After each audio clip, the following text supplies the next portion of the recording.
టాటరా classic రెటినాలకు world class treatment ఇప్పుడు మన భీరంగూడలో American laser eye hospitals.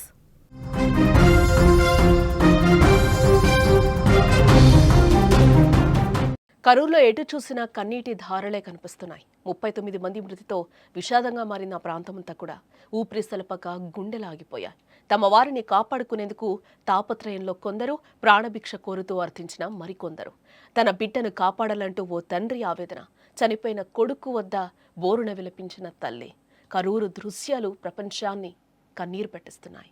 ఊపిరి సలపని పరిస్థితుల్లో ప్రాణాల కోసం పాకులాడిన యువత, చేతులు జోడించి ప్రాణభిక్ష కోరుతూ అర్థించిన వృద్ధురాలు, తన బిడ్డ కనిపించడం లేదంటూ ఓ తల్లి పడ్డ ఆవేదన, ఆ పక్కనే పడి ఉన్న ఓ చిన్నారి మృతదేహం, చనిపోయిన కొడుకు మృతదేహానికి తల్లి చివరి మూతు, మరో నెలలో పెళ్లి, ఇంతలోనే నలిగిపోయిన జంట. ఇవన్నీ ఇప్పుడు కరూరు విషాదాన్ని ప్రపంచానికి కళ్లకు కట్టినట్లుగా చూపిస్తున్నాయి. యావత్తు దేశం చూపు ఇప్పుడు తమిళనాడులో ఏం జరుగుతోందో చూస్తోంది. ప్రతి ఒక్కరి గుండె కరూరులో మిగిల్చిన కన్నీటి దృశ్యాలకి కరిగిపోతోంది. ఒక్కరు కాదు, ఇద్దరు కాదు, 39 మంది తొక్కిసలాటలో నలిగిపోయారు. అనుకున్న దానికంటే జనం ఎక్కువగా రావడంతో ఊపిరి తీసుకోవడానికి కూడా కష్టపడాల్సిన పరిస్థితుల్లో నెలకొన్న ఈ ఘటనలో 39 మంది కన్నుమూశారు. అభంశుభం తెలియని వ్యక్తులు.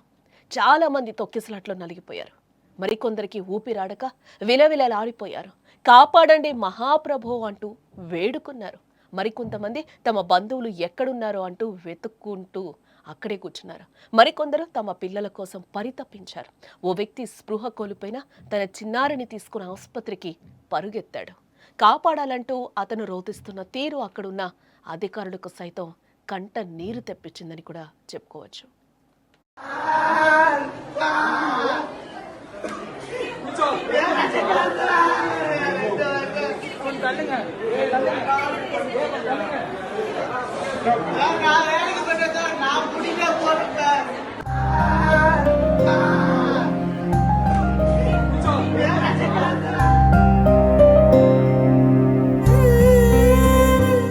చూసాం కదా కరూరులో సిచ్యువేషన్ ఏ విధంగా ఉందో. ఆ బిడ్డను 2 చేతులతో ఎత్తుకొని కూడా ఆ తండ్రి సార్ సార్ అనుకుంటూ కూడా బతికించమని ఆ బిడ్డని చేతిలో పట్టుకొని కూడా అభ్యర్థిస్తున్నాడు.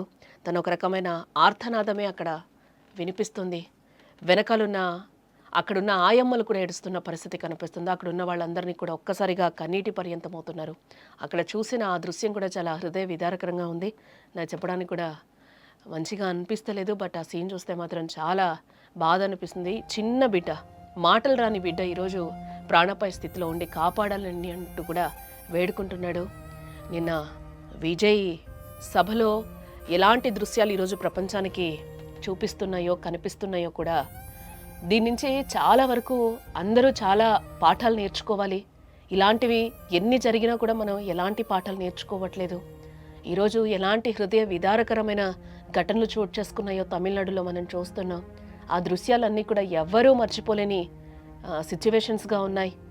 గంట గడిచే కొద్దీ కూడా అక్కడ ఎలాంటి పరిస్థితి నెలకొందో కూడా బయటకు వస్తున్న దృశ్యాలైతే మనకి కనిపిస్తున్నాయి. ఒక్కొక్క న్యూస్ బయటకు వస్తుంటే కూడా అందరికీ గుండె తరుక్కుపోతున్న సిచ్యువేషన్స్ అయితే కనిపిస్తున్నాయని చెప్పుకోవచ్చు.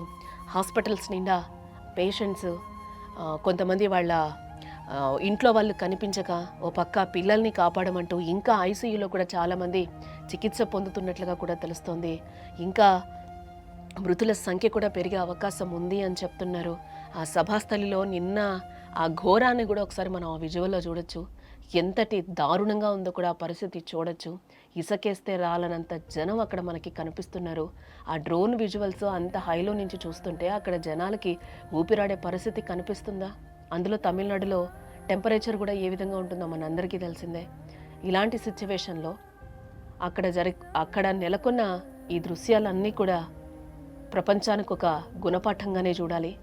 ఎందుకంటే తరచుగా ఇలాంటివి సభలు జరిగిన, విజయోత్సవ ర్యాలీలు జరిగిన, వాళ్ళ అభిమాన హీరోలు వస్తున్నా, అభిమాన హీరోల సినిమాలు చూస్తున్నా, ఫస్ట్ డే సినిమాలకు వెళ్ళిన తర్వాత కూడా ఎలాంటి సంఘటనలు జరుగుతున్నాయో కూడా మనం చూస్తూ ఉన్నాం. వాటన్నిటికీ కూడా ప్రాణం ఖరీదుగా మారిందని కూడా మనం ఇక్కడ చెప్పుకోక తప్పదు. ప్రాణాలు కోల్పోతున్నాం. ఆనందంగా వెళ్ళి అభిమాన హీరో చూద్దాం అనుకుంటున్నాం, అభిమాన క్రికెటర్ని చూద్దామని అనుకుంటున్నాం, అలాగే అభిమాన హీరోని చూద్దామని అనుకుంటున్నాం. ఆ విజయోత్సవ సభలో మనం కూడా పాలు పంచుకుందామని అనుకుంటున్నాం. ఏంటి లాభం? తర్వాతకి ప్రాణాలు పోతున్నాయి, ప్రాణాలని పణంగా పెడుతున్నాం. దీని నుంచి ఇప్పటివరకు మనం ఏం నేర్చుకోవట్లేదా? నేర్చుకోవాలి ఖచ్చితంగా. ఏం చేస్తున్నాం? ఇప్పుడు మనకి డిజిటల్ మీడియా పెరిగిన తర్వాత కూడా అన్నీ మనం అరచేతిలో స్వర్గాన్ని చూస్తున్నాం, చేతిలో ఫోన్లో చూస్తున్నాం.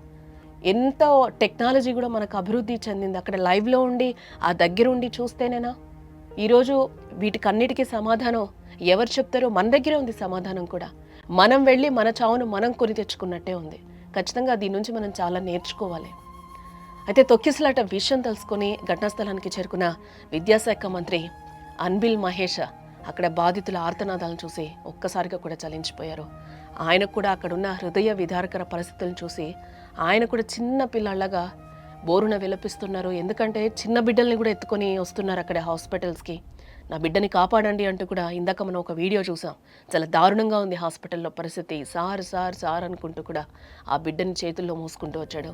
ఈ నేపథ్యంలో అక్కడ మంత్రులు కూడా కన్నీటి పర్యంతం అవుతున్న దృశ్యాలైతే మనకు కనిపిస్తున్నాయి. ఎందుకంటే ఇక్కడ చెప్తుంటే మాకు కూడా పరిస్థితి బాగుంటుంది. కొన్ని వీడియోస్ మేము కూడా చూపించలేం కాబట్టి ఇక్కడి నుంచి మేము చూసిన తర్వాత కూడా అవి చెప్పడానికి కూడా రావట్లేదు. అంతా అక్కడ హృదయ విదారకంగా ఉంది పరిస్థితి. ఇంకా వాళ్ళకి అందరికీ హాస్పిటల్స్లో ట్రీట్మెంట్ అందిస్తూనే ఉన్నారు. కొంతమందికి ఐసీయూలో కూడా ట్రీట్మెంట్ ఇస్తూ ఉన్నారు. వార్డుల్లో కూడా 400 మందికి పైగా ఉన్నట్లుగా కూడా తెలుస్తోంది. ఇంకా ఎలాంటి వార్తలు వినాల్సి వస్తుందో చూడాల్సి వస్తుందో కూడా చాలా భయంకరంగా ఉంది. ఎందుకంటే నిన్న అంత ఘోరమైన సిచ్యువేషన్స్ ఇప్పటికి కూడా కొనసాగుతూనే ఉన్నాయి. కండిషన్స్ పాటించండి అని చెప్తే విన్నారా అంటూ కూడా ఆ మంత్రి ఏ విధంగా విలపిస్తున్నారో ఒకసారి చూడండి మీరు కూడా.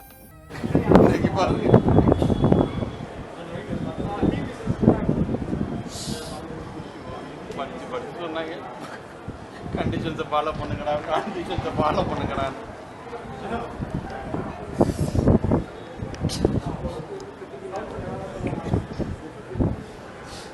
पदार्थ निन्ना से